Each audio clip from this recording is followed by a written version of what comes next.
कि इंद्रियां इतनी बलवान है कि अपनी बेटी के पास भी बहुत समय तक एकांत नहीं रहना चाहिए। जवान बेटी हो, अपनी जवान पुत्री हो तो भी बहुत समय तक एकांत नहीं रहना चाहिए। राधे राधे दोस्तों, स्वागत है आपका भक्ति भजन चैनल में। दोस्तों, हिंदू धर्म के सभी शास्त्रों में पराई महिला पर बुरी नज़र डालना अथवा उससे उसकी इच्छा के विरुद्ध या सहमति से संबंध स्थापित करना महापाप माना गया है।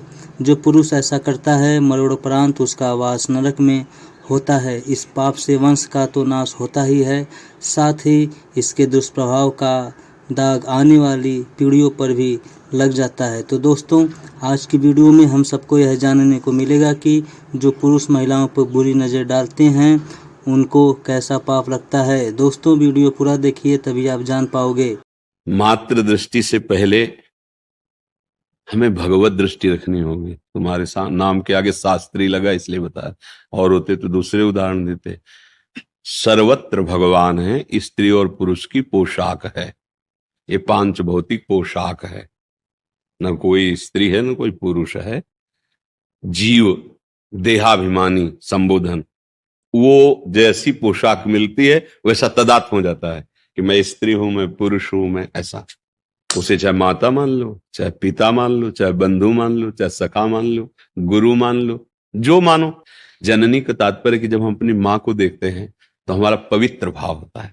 चरण छुए, चाहे वो दौड़ के हृदय से लगावे, तो हमारे अंदर काम थोड़ी आ जाएगा। हमारी दृष्टि जाए तो ऐसी दृष्टि जाए जैसे अपनी माँ को देखने पर हमें कहीं विकार नहीं आता। ऐसे सब मात्र शक्तियां हैं। ऐसे ही हम जितनी भी है सबके प्रति मात्र भाव में, और वो तभी तक टिकेगा मात्र भाव जब तक दूरी बना के रहोगे। भाव से देखना, नजदीकीपन नहीं। अगर नजदीकीपन आ गया तो फिर कोई सिद्ध ही बच सकता है जिसको वास्तविक भगवत साक्षात्कार हुआ है, नहीं तो दोष दृष्टि हो ही जाएगी। ओम भगवान व्यास देव जी ने लिखा है, बलवान इंद्री ग्रामो विद्वानम अपि कर्षति। कि इंद्रियां इतनी बलवान है कि अपनी बेटी के पास भी बहुत समय तक एकांत नहीं रहना चाहिए। जवान बेटी हो, अपनी जवान पुत्री हो तो भी बहुत समय तक एकांत नहीं रहना चाहिए। आप और आपकी पुत्री के बीच में तीसरा कोई होना चाहिए। अगर बहुत काल तक एक जगह रहोगे तो बलवान इंद्री ग्रामो विद्वानम अपि कर्षति। तो जैमिनी जी नाम के एक महापुरुष थे, तो उन्होंने, भगवान व्यास देव जी ने जब ये श्लोक रचा और बोला तो उनका, भगवान ये बात हमें समझ में नहीं आ रही कि माँ के पास, पुत्री के पास, बहन के पास, अरे वो पिता है, वो भाई है, अगर एकांत में भी रहेगा तो क्या उसके अंदर काम आ जाएगा? मतलब वो मूर्ख ही होगा तो ऐसा होगा। विद्वान अपि कर्षति, वो विद्वान फिर ऐसा कैसे हो जाएगा? तो जो गुरुजन होते हो ज्यादा तर्क वितर्क नहीं करते, तो उनका इस प्रश्न का किसी दिन समाधान करेंगे। अभी आगे प्रसंग चलता है उसे। फिर बोले शाम की हमारी इच्छा है कि बद्री विशाल में भी एक आश्रम, प्रयाग में भी है, तो कुछ समय के लिए हम वहां के ऋषि मुनियों के दर्शन के लिए, तुम संभालो, तुम यहाँ के प्रधान बनो, और सब ब्रह्मचारी हैं, और जो यहाँ की दिनचर्या वही करना। ये उत्तर हो रहा है, उसी प्रश्न का उत्तर। वो समझ नहीं पा रहे, बोले कुछ दिन के लिए हम यहां से जा रहे हैं। संध्या के समय सब ब्रह्मचारी तेजस्वी स्नान करके और लौट ही रहे थे। संध्या काल, सूर्य अस्ताचल को जा रहे थे। हल्की हल्की बूंदें गिरने लगी, छम छम छम छम पायलों की धुनी, और नौ किशोर अवस्था, और ऐसी सौंदर्य शोभा, देखते ही रह जाओ। ऐसे भाग के, रक्षा करो मेरी, रक्षा करो। आगे जैमिनी मुनि ही थे, रक्षा करो। क्या बात है? देखा नहीं ऐसे नीचे देख, क्या बात है, कौन सता रहा है? मैं भटक गई हूं, रात्रि का समय है, अगर एक रात्रि आपके यहाँ मुझे रहने को मिल जाए तो मैं प्रातः अपने स्थान को चली जाऊंगी, पर मेरी रक्षा करो, मेरा स्त्री शरीर है, मैं जंगल में रह नहीं सकती और मैं भटक गई हूं। होगा नहीं, गुरुदेव का आदेश है, आश्रम में सब ब्रह्मचारी रहते हैं, वहां शरणागत हूं। अगर एक रात्रि रख लेंगे तो मेरा जीवन बच जाएगा, नहीं जंगली जानवर मार सकते हैं या कोई दुराचारी पुरुष। ऐसा विचार किया, बात तो सत्य है। तो उस समय कुछ में झोपड़ियां और कुछ खपरेले जिनमें ब्रह्मचारी जन रहते थे। तो एक छोटा खपरेले का दरवाजा लकड़ी का, ऊपर से खपरेला, बोले आप अंदर हो जाइए, अंदर से बंद कर लीजिए, कोई भी आवाज दे बिना प्रातः काल के खोलना नहीं, और प्रातः काल होते ही आप गंतव्य स्थान को चली जाना जहां जाना है।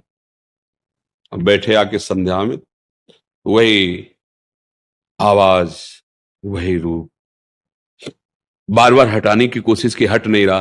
तो मन में आया कि मैंने पूछा नहीं कि तुम जंगल में कैसे फंस गई, तुम किसकी बेटी हो, तुम्हारा ब्याह हुआ है कि नहीं हुआ है, तुम्हारा नाम क्या है, ये तो पूछा ही नहीं। पूछते हैं चल के। उठे, गए, दरवाजा खोलो। उनका नहीं, जैमिनी जी का आदेश है प्रातः। बोले मैं जैमिनी हूं। बोले नहीं, आदेश है, नहीं खुलेगा। तो ऊपर के खपरे हटा के, बांस की फंटियां होती उनको हटा के अंदर देखा, दिव्य रूप। निषेध है, चरण को देखते हुए वार्ता करो, दृष्टि नहीं। जो चाहे आपन कल्याणा, सुजस सुमति शुभ गति शुभ नाना, सो परनार लीलार गोसाई, तजो चौथ के चंद्र की नाई। जैसे चौथ का चंद्रमा नहीं दर्शन, ऐसे लिखा है। काम भाव से किसी भी माता बहन के मुख को देखना या उसके अंगों को देखना निषेध है। उन्होंने देखा, कहा हम एक बात पूछना चाहते थे, आपका ब्याह हुआ है कि नहीं। तो और मुस्कुराते हुए कहा, नहीं अभी कैसे हो सकता है, हमारी तो अभी नवकिशोर अवस्था है, हमारा भी ब्याह नहीं हुआ। बोले आप तो नैष्ठिक ब्रह्मचारी, आजीवन ब्रह्मचर्य का व्रत लिए। बोले यदि आप स्वीकृति दे तो ब्याह कर सकते हैं आपसे। तो कहा हमको तो बहुत सौभाग्य होगा कि आप जैसे ब्रह्मचारी, नैष्ठिक ब्रह्मचारी मुझे स्वीकार। पर मेरा एक व्रत था कि अगर मैं किसी को पति बनाऊंगी ना, तो उसकी पीठ में बैठूंगी, मुंह काला करूंगी उसके, और उसकी पीठ में बैठकर वहां जो जहां तुम स्नान करने गए थे वहां देवी का मंदिर, वहां तक ले चलो, वहीं फिर हम ब्याह की बात करेंगे। तो सोचा रात्रि का समय, कौन क्या है पीठ में। जो वहां पहुंचे तो उतर के 2 चपात लगाए और अपने स्वरूप में आ गए। व्यासदेव जी बोले क्या तुम विद्वान नहीं हो, बहुत बड़े विद्वान जैमिनी जी, क्या तुम विद्वान नहीं हो, क्या तुम्हारे लिए समस्त माताएं बहनें पूज्या भाव से नहीं है, कहां पहुंच गए, कहां पहुंच गए। बोले हाँ गुरु जी, बलवाल इंद्रिय ग्रामो विद्वान पिकल सती, आपने जो लिखा सत्य लिखा। अगर हम सानिध्य अधिक मर्यादा के विपरीत, तो हमारी इंद्रियां चंचल हो जाएंगी। भगवत भाव से, चाहे स्त्री हो चाहे पुरुष हो, एक मर्यादा की सीमाएं रखी गई, उन सीमाओं में रहते हुए भजन करें। इस भाव के लिए कहा, जननी सम जानो पर नारे। सब में मातृ भाव रखना, पर मातृ भाव सब में वही रख सकता है जो भगवत भाव से युक्त है। अगर भगवत भाव नहीं है तो भले राखी बनवाएं, भले चरण छुएं, भले ऐसा, पर अधिक एकांत सेवन पर मन चंचल हो जाएगा, क्योंकि मन बहुत ही पतित आचरणों में रति करने वाला है। इसको छोड़ दो तो देखो गंदी बातें, अंदर देख लो ना, भले ना हो पर इसकी चाल तो देख लो, सब कोई जानता है ना इसकी चाल। अपने मन की दशा छोड़ दो तो सबकी, किसी एक की नहीं, सबकी वो पतन की तरफ। बहुत बहुत धन्यवाद दोस्तों वीडियो पूरा देखने के लिए। दोस्तों मुझे उम्मीद है कि आप लोगों को यह वीडियो बहुत ही अच्छा लगा होगा। तो दोस्तों अगर आप महाराज जी की बातों को फॉलो करोगे तो सारे दुख तकलीफ और पाप से हमेशा बचे रहोगे। दोस्तों मिलते हैं एक और नई वीडियो में, तब तक के लिए दोस्तों राधे राधे।